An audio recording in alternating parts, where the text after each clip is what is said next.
लगभग अरबों वर्ष पहले जब ब्रह्मा जी द्वारा ब्रह्मांड में पृथ्वी की स्थापना की गई थी और पृथ्वी को ही देवताओं का दूसरा घर बताया गया था, तब ये बात पूरे देवताओं के जगत में बड़ी तेजी से फैली। फिर तमाम देवताओं और गंधर्व ने हर्षोल्लास से जश्न मनाया। उस समय पूरा ब्रह्मांड खुशी और उल्लास में डूब चुका था, लेकिन वही ब्रह्मांड के एक कोने में कालिके नामक स्थान पे उस समय के समस्त सूर के राजा शत्रु था। वह पूरे ब्रह्मांड में असुरों का साम्राज्य स्थापित करना चाहता था। इसलिए उस समय देवताओं की बढ़ती ख्याति देख उसे घोर निराशा हुई। हिरण्यकश्यप एक बेहद शक्तिशाली असुर था।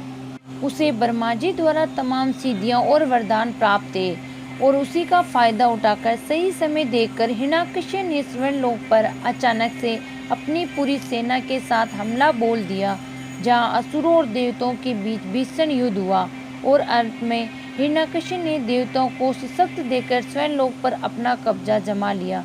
फिर देवता स्वर्गलोक से पलायन कर सीधे ब्रह्मा लोक में पहुंच गए और ब्रह्मा जी के सामने स्वर्गलोक वापस दिलाने के लिए विनती करने लगे।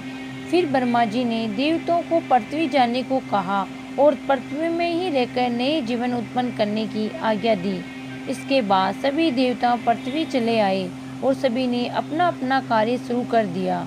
इसके बाद देवताओं के योगदान से पृथ्वी में हर जगह हरे भरे पेड़ पौधे जन्म लेने लगे। नए नए जीवों का भी जन्म हुआ। हर जगह नदियां बहने लगी। समुद्र देव को भी पृथ्वी में एक बड़ा स्थान मिला और उस समय पृथ्वी देवताओं के देखरेख में फलने फूलने लगी थी।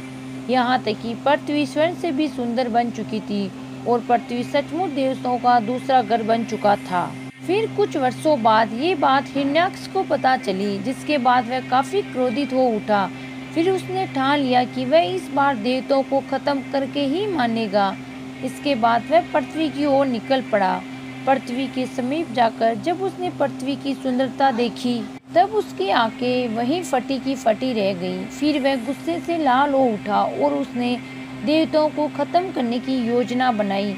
फिर उसने अपने वरदान का इस्तेमाल करके खुद का आकार पृथ्वी से भी सैकड़ों गुना बढ़ा कर लिया और पृथ्वी को अपनी हथेली में दबोचकर लगभग 12 अरब प्रकाश वर्ष दूर रसातल के पास यानी कि ब्रह्मांडी महासागर के पास ले गया, जो कि पृथ्वी के समुद्र की तरह ही पूरे अंतरिक्ष का महासागर है, जिसमें पृथ्वी की तरह अरबों ग्रह समा सकते हैं और जहां डूबने के बाद दोबारा से बाहर आना नामुमकिन है। फिर हिरण्याक्ष ने सारे देवताओं समेत पृथ्वी को उठाकर उसी ब्रह्मांडी महासागर में फेंक दिया, जिसके बाद पृथ्वी के अंदर एक विनाशकारी तबाही शुरू हो गई। तमाम हरे पेड़ पौधे खत्म होने लगे, जीव मरने लगे, सारी नदियां पहाड़ ध्वस्त होते चले गए और यहाँ तक कि समुद्र भी विलुप्त होने लगा। फिर सभी देवताओं ने पृथ्वी के अंदर ही रहकर अपनी अपनी जगह संभाली और पृथ्वी को तबाही से बचाने में जुट गए। कुछ हद तक तबाही को रोकने में सफल भी हुए, पर यह ज्यादा देर तक संभव न था। ये सारा अनर्थ होते हुए ब्रह्मा जी अपने ध्यान में देख रहे थे। फिर उन्होंने समय न गंवाते हुए सीधे विष्णु को याद किया और ये सारा अनर्थ श्री विष्णु भी देख रहे थे। फिर श्री विष्णु ब्रह्मा जी का इशारा समझते हुए हिरण के वरदान को भी ध्यान में रखते हुए उन्होंने वराह अवतार लिया। सीधा ब्रह्मा जी की नाक से निकले। फिर ब्रह्मा जी को अभिवादन कर निकल पड़े पृथ्वी को बचाने की ओर।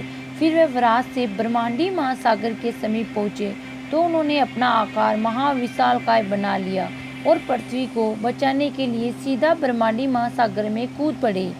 फिर उसके बाद ब्रह्मांडी महासागर के अंदर काफी ढूंढने के बाद वराह अवतार को भी पृथ्वी आखिर मिल ही गई। फिर वराह ने पृथ्वी को अपने सूर में रखकर तैरते हुए ब्रह्मांडी महासागर से बाहर वराह ने पृथ्वी को अपने सूर में रखकर तैरते हुए ब्रह्मांडी महासागर से बाहर निकल आई और पृथ्वी को वापस ले जाकर उसकी रेखा में वापस से स्थापित कर दिया। इसके बाद सभी देवताओं राहत की सांस लेने लगे और फिर उन्होंने हाथ जोड़ते हुए वराह अवतार को अपना धन्यवाद दिया। इसके बाद वराह सीधे निकल पड़े स्वर्गलोक की ओर, जहाँ की हिरण्यकश्यप पृथ्वी समेत देवताओं को नष्ट करने की खुशी में जश्न मना रहा था। फिर कुछ देर के बाद हिरण्यकश्यप को ध्यान दूर से आ रहा कि महाविशाल काय आकार वराह आ रहा है। वह इतना बड़ा रूप देखकर अचंभे में पड़ गया। वह समझ गया कि ना हो ये त्रिदेव से में कोई एक है। फिर स्वयं लोग के समस्त राक्षस अपनी जान बचाते हुए अपने स्थान काली के भागने लगे। हिरण्यकश्यप के रोके जाने पर भी न रुके। इतना कुछ देखकर हिरण्यकश्यप काफी क्रोधित हो उठा और गुस्से में आकर उसने भी अपना रूप महाविशाल बनाकर वराह से युद्ध करने स्वयं लोक से बाहर निकल पड़ा। फिर वराह और हिरण्यकश्यप के बीच जमकर काफी समय तक युद्ध चला। हिरण्यकश्यप ने अपनी सारी वरदानी ताकत वराह पे लगा दी, पर इन सबका वराह पे कोई असर न हुआ और आखिर में जब वराह से युद्ध करते हुए हिरण्यकश्यप की सारी सिद्धियां और शक्तियां समाप्त हो गई, तब भगवान वराह ने अपने एक ही दमदार प्रहार से हिरण्यकश्यप को मौत के घाट उतार दिया। इसके बाद सारे देवी देवता वराह अवतार से काफी खुश हुए और भगवान वराह को अपना धन्यवाद दिया। फिर भगवान वराह अपने लोक यानी कि बैकुंठ लोक लौट गए। इसके बाद देवताओं को अपना पहला घर स्वयं लोक वापस मिल गया और उनका दूसरा घर पृथ्वी भी उनके पास ही रह गया। फिर पृथ्वी दोबारा से देवताओं की देख रेख में बिल्कुल पहले के जैसी फलने फूलने लगी थी।